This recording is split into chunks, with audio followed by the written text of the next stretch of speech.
آہ، ان لوگوں کے دکھ سب سے مختلف ہوتے ہیں جن کے پیارے ان کی آنکھوں کے سامنے چلے جاتے ہیں، اور وہ اتنے بے بس ہوتے ہیں کہ وہ کچھ کر نہیں پاتے، وہ بچا نہیں پاتے اپنے پیاروں کو، اور اپنی آنکھوں کے سامنے جب وہ اپنے پیاروں کو جاتا ہوا دیکھتے ہیں تو ایک بے بسی کا عالم ہوتا ہے، اور ایک ایسی بے بسی ہوتی ہے کہ جس کی وجہ سے ان کی زندگی ویران ہو جاتی ہے۔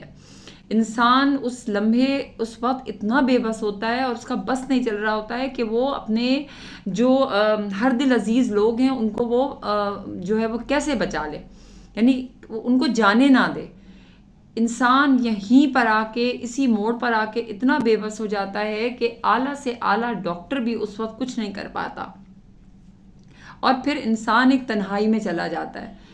جو اس کے اپنے چلے جاتے ہیں وہ منظر اس کی آنکھوں سے زندگی بھر، جب تک وہ حیات رہتا ہے، وہ منظر اس کی آنکھوں سے کبھی نہیں جاتا، اور دماغ جو ہے وہ سن ہو جاتا ہے، اور دل جو ہے وہ خون کے آنسو روتا ہے۔ تو اللہ تعالیٰ اس دکھ سے، اس کرب سے ہم سب کو اپنی حفظ و امان میں رکھے، اور جو ہمارے پیارے چلے گئے ہیں اللہ ان سب پر رحم فرمائے، آمین ثم آمین۔